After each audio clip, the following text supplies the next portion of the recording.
नमस्कार दोस्तों, मैं गोविंद विश्वास आप सभी का इस चैनल पे एक बार आज फिर से स्वागत करता हूं। आज हमारे साथ उपस्थित हैं भोपाल से वीणा जैन जी, जो कि कंटेम्प्रेरी फील्ड में अपनी एक अलग पहचान बना चुकी हैं। तो वीणा जी, आपका बहुत बहुत स्वागत है। हम जानना चाहते हैं कि आर्ट फील्ड की ओर आपका झुकाव कैसे बढ़ा, आपकी एकेडमिक शिक्षा कहाँ हुई व आप इस फील्ड की ओर कैसे आकर्षित हुई, आपका जन्म कहाँ हुआ।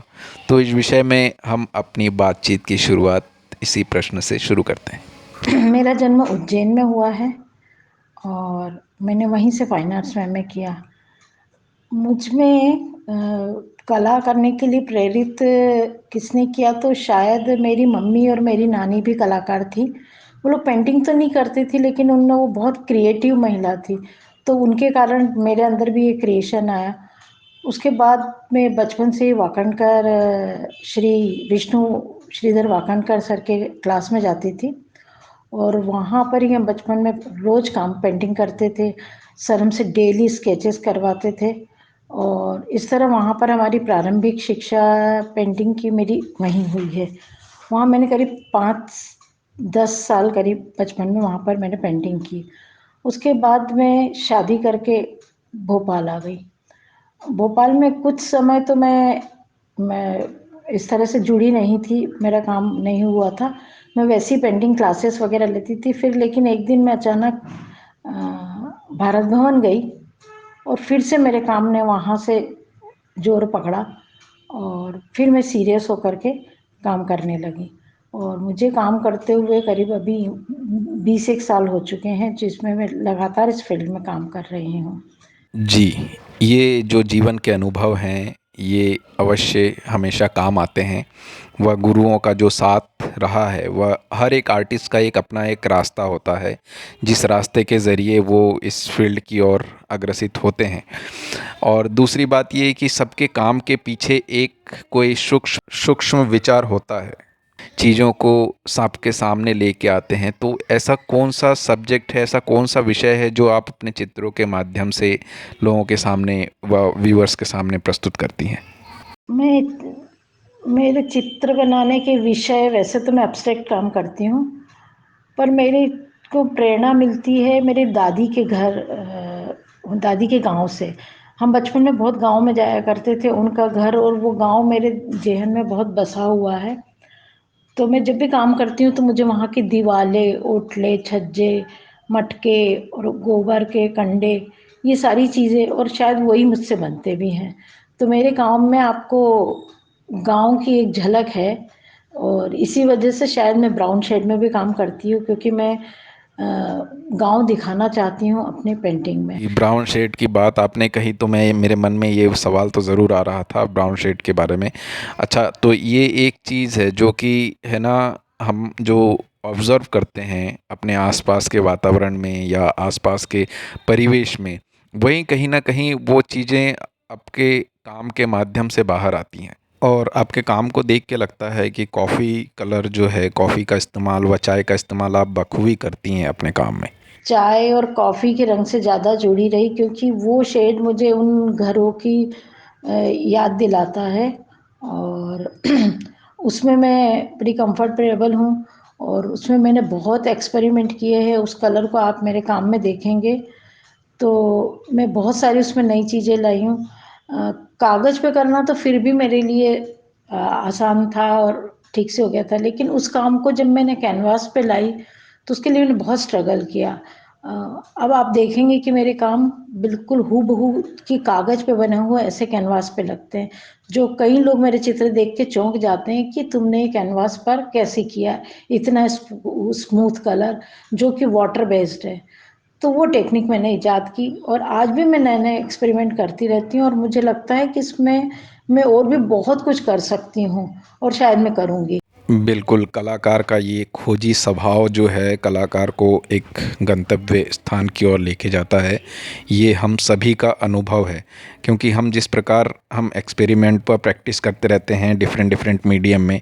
क्या आपने भी अलग अलग मीडियम में आपके काम को एक रूप दिया है कि आपने किस किस मीडियम में शुरू से काम करती हुई आई हैं वह इस स्टेज तक अभी तक पहुंची हैं? उस विषय में भी दर्शकों से ज़रूर कुछ साझा कीजिएगा। मैंने शुरुआत में सारे मीडियम में काम किया है मैंने, ऑयल में भी किया, ड्राई पेस्टल में किया, एक्रिलिक कलर में भी किया, और मैं बाद में मैं एक ही शेड, ब्राउन शेड की तरफ आ रही थी, तो मैं ऑयल में भी काम करती थी, लेकिन मेरे शेड सारे ब्राउन थे। और फिर मैं अचानक मैंने अपने ये नेचुरल कलर ईजाद किए, जिसमें मैं चाय और कॉफ़ी यूज़ करती हूँ, और अभी मैं करीब 15 साल से इसी मीडियम में काम कर रही हूँ। जी, आपके मीडियम में पारंगत होना एक प्रैक्टिस के ऊपर ही निर्भर करता है। ये हम सभी जानते हैं कि हम जितना प्रैक्टिस करेंगे उतना हमारा काम और निखरता जाता है। और दूसरा एक चीज़, हर एक कलाकार के जीवन में सोलो व ग्रुप शोज़ के बहुत बड़े महत्वपूर्ण योगदान होते हैं। तो आपका ऐसा कौन सा सोलो शो है जिसकी आपको याद हो, या पहला ऐसा सोलो शो जिसके बारे में आप कुछ दर्शकों से साझा करना चाहें? मैंने कई सोलो और ग्रुप एग्जीबिशन भी किए। सोलो में प्रमुख है कि जहांगीर आर्ट गैलरी बॉम्बे, त्रिवेणी दिल्ली, गोवा, बेंगलोर, इंदौर, भोपाल और इस तरह मैंने अपनी कई एग्जीबिशन और ग्रुप एग्जीबिशन में भी करीब करीब ऑल इंडिया, पूरे इंडिया में की हुई है, मेरी सब जगह लगी है। और मेरी जो सबसे पहले सोलो एग्जीबिशन तो मैंने भोपाल में की थी, और उस एग्जीबिशन में मुझे भोपाल में सभी आर्टिस्टों ने बहुत सहयोग किया था।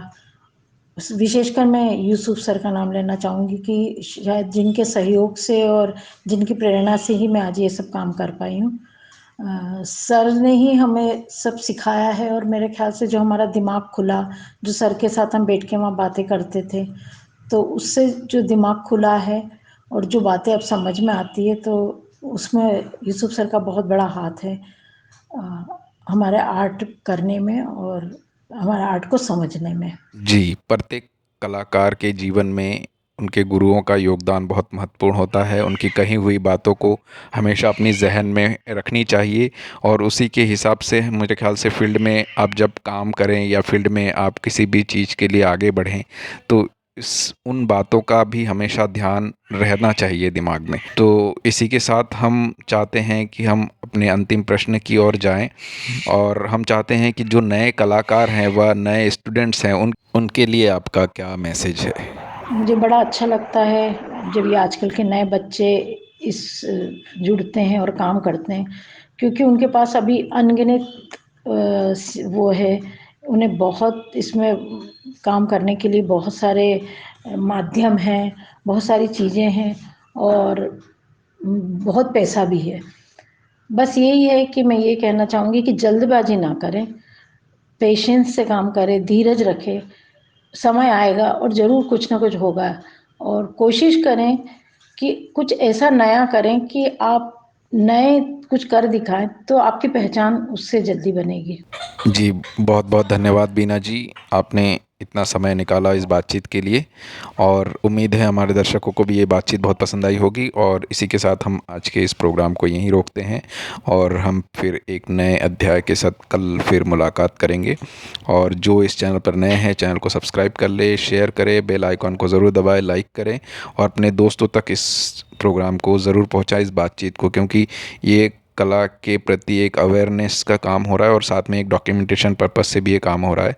तो जितने ज़्यादा लोगों तक ये बातचीत जाएगी उतना ज़्यादा अच्छा है। तो इसी के साथ हम बातचीत को यहीं रोकते हैं। बहुत बहुत धन्यवाद। और इस चैनल को लाइक करें, शेयर करें, सब्सक्राइब करें और बेल आइकन को ज़रूर दबाएँ। धन्यवाद। बहुत बहुत धन्यवाद। नमस्कार।